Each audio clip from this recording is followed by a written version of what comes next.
Hello दोस्तों, कैसे हैं आप सभी। उम्मीद करता हूं आप सभी बहुत ही अच्छे होंगे। तो आज के इस वीडियो में हम पढ़ने वाले हैं क्लास 12 रसायन विज्ञान का तीसरा यूनिट विद्युत रसायन का 10 महत्वपूर्ण क्वेश्चन जो बार बार बोर्ड एग्जाम में पूछ लिए जाते हैं। यहाँ पे हमने 10 इंपॉर्टेंट क्वेश्चन को लिख दिया है। ये सभी बार बार बोर्ड एग्जाम में पूछे गए हैं, तो ये आपके लिए बहुत ही इंपॉर्टेंट होने वाला है। इसलिए वीडियो में बने रहिए और इन सभी इंपॉर्टेंट क्वेश्चन को जान जाइए और उसके बाद मैं बताऊंगा कि इनको कहां से आप पढ़ सकते हैं, क्योंकि हमने सभी को पढ़ा दिया है। ठीक है, तो इससे पहले मैं बता दूं कि भैया यदि आपको ये वीडियो देख रहे हैं और ये वीडियो की क्वालिटी आपको अच्छी मिल रही होगी तो बहुत ही अच्छी बात है। यदि नहीं मिल रही होगी तो आपकी सेटिंग में थोड़ी सी प्रॉब्लम है। उस सेटिंग में क्या कीजिए भैया, आपको यहाँ पे 3 डॉट का ऑप्शन दिखाई दे रहा होगा या सेटिंग का ऑप्शन दिखाई दे रहा होगा। उस सेटिंग के ऑप्शन पे कोने पे दिखाई दे रहा होगा, उस पर क्लिक कीजिए। क्लिक करने के बाद आपको वीडियो क्वालिटी मतलब क्वालिटी का ऑप्शन देगा सबसे ऊपर, उस पर क्लिक कीजिए। उस पर क्लिक करने के बाद आपको नीचे एडवांस का सेटिंग दिखाई देगा, उस पर क्लिक कीजिएगा और उस पर एडवांस पे क्लिक करने के बाद आपको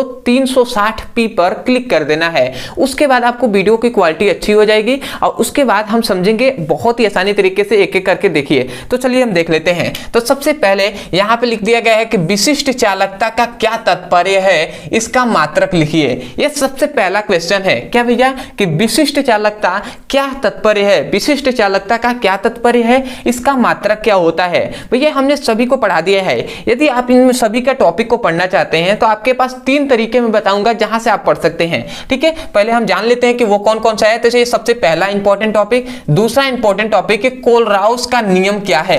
कोलराउस का नियम तो आपने सुना ही होगा भैया। तो कोलराउस का नियम बहुत ही इंपॉर्टेंट होता है, वेरी वेरी इंपॉर्टेंट हम कह सकते हैं, वेरी वेरी वेरी इंपॉर्टेंट होता है कोलराउस का नियम। तो इसको आपको याद करके ही जाना है। उसके बाद तीसरा आता है कि भैया मोलर चालकता तथा तुल्यांकी चालकता को परिभाषित कीजिए। मोलर चालकता और तुल्यांकी चालकता को परिभाषित कीजिए। अब केवल आपको इसको परिभाषा ही नहीं लिखना है, इसका परिभाषा लिखने के बाद इसका फॉर्मूला भी आपको लिखना होता है।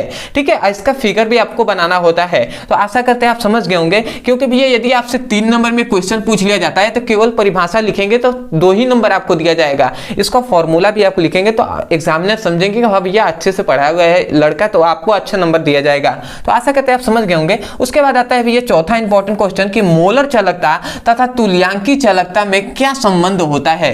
मतलब भैया मोलर चालकता और तुल्यांकी चालकता के बीच क्या संबंध होता है, इन के बीच क्या रिलेशन होता है, इसको हमने पढ़ा दिया है। तो ये भी आप देख लीजिएगा। उसके बाद आता है भैया कि फैराडे का विद्युत अपघटन का प्रथम नियम। अब ध्यान दीजिएगा, फैराडे ने विद्युत अपघटन का एक नियम, प्रथम नियम भी दिया है और द्वितीय नियम, इन्होंने 2 नियम दिया है फैराडे ने। तो ये दोनों बहुत ही इंपॉर्टेंट है, इसलिए मैंने यहाँ पे लिख दिया फैराडे के विद्युत अपघटन का प्रथम नियम लिखिए। और एक बार कभी कभी क्या कर देता है कि फैराडे के विद्युत अपघटन का द्वितीय नियम भी पूछ लिया जाता है। ये दोनों बार बार पूछा जाता है, कभी ये तो कभी ये। तो आपको दोनों नियम याद रखना है, प्रथम नियम भी और द्वितीय नियम, क्योंकि दोनों इंपॉर्टेंट है ना। कौन आपसे पूछ ले कौन जाने, कोई तो नहीं जानता है ना कि कौन आपसे पूछ लेगा। तो आपको दोनों याद करके जाना है कि फैराडे का प्रथम और फैराडे का द्वितीय नियम। ठीक है, विद्युत अपघटन का। अब आते हैं भैया 7वें क्वेश्चन पे, जो है भैया कि मानक इलेक्ट्रोड विभव क्या है। ध्यान दीजिएगा, मानक इलेक्ट्रोड विभव क्या है तथा इलेक्ट्रोड विभव और मानक इलेक्ट्रोड विभव में संबंध लिखिए। समझिए क्या कहा गया, मानक इलेक्ट्रोड विभव क्या है और इलेक्ट्रोड विभव और मानक इलेक्ट्रोड विभव में क्या रिलेशन होता है, इसको बताना है। उसके बाद 8वां हमारा क्वेश्चन है कि टिप्पणी लिखने के लिए आ जाता है कि अब यह नेस्ट समीकरण पर। तो नेस्ट समीकरण बहुत ही इंपॉर्टेंट होता है, बहुत ही इंपॉर्टेंट। इस पर बार बार टिप्पणी लिखने के लिए आ जाता है, या 3 नंबर में या कभी कभी 4 नंबर में आपसे पूछ लिया जाता है। तो इसको आपको याद रखना है। अगला आता है भैया कि इलेक्ट्रोड विभव किसे कहते हैं। इलेक्ट्रोड विभव किसे कहते हैं, और इसमें एक और जोड़ के आपसे कहता है कि यह किन किन कारकों पर निर्भर होता है।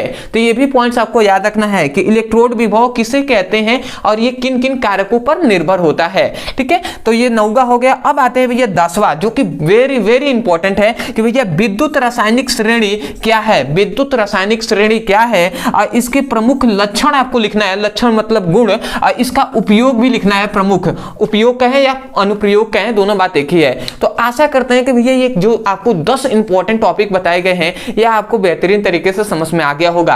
अब मैं बताता हूं भैया आपको इसको कैसे पढ़ सकते हैं। तो सबसे पहले पढ़ने का आपको सबसे पहला तरीका, यदि आपको मान लेते हैं कि विशिष्ट चालकता पढ़ना है या कोलराउस का नियम पढ़ना है, तो आप जाइए यूट्यूब पर लिखिए कोलराउस का नियम ब्रदर सर, आपको वीडियो मिल जाएगा, वहां से उसकी पढ़ाई कर सकते हैं। ऐसे जितने भी टॉपिक लिखे गए हैं जैसे विद्युत अपघटन का, मतलब फैराडे के विद्युत अपघटन का प्रथम क्या है, प्रथम नियम। और उसके बाद इतना लिखने के बाद आप ब्रदर से लिख देंगे, आपको वीडियो मिल जाएगा।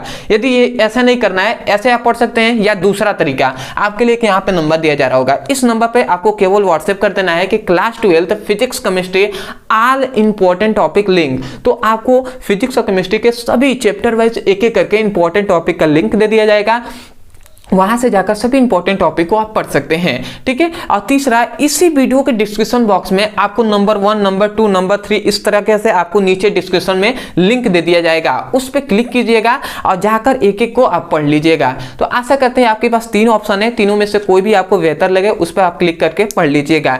और तो मैं यही कहूँगा, चलिए दोस्तों आज के लिए इतना है। मैं यही कहूँगा, यदि आपको वीडियो अच्छा लगा हो तो सबसे पहले तो सपोर्ट करने के लिए चैनल को सब्सक्राइब कर दीजिएगा, वीडियो को लाइक कर दीजिएगा, हो सके तो हमें कमेंट सेक्शन में जरूर बताइएगा कि आपको वीडियो कैसा लगा। अदरवाइज ऐसा कोई टॉपिक है जो आपको समझ में नहीं आता है तो मैंने पहले ही बता दिया है, उस टॉपिक का केवल नाम लिखिए, अंत में हमारे चैनल का नाम लिखिए, वीडियो आपको मिल जाएगा, वहां से उसकी पढ़ाई कर सकते हैं। तो चलिए दोस्तों आज के लिए इतना ही, मिलते हैं एक नए टॉपिक के साथ, तब तक के लिए धन्यवाद। जय हिंद, जय भारत।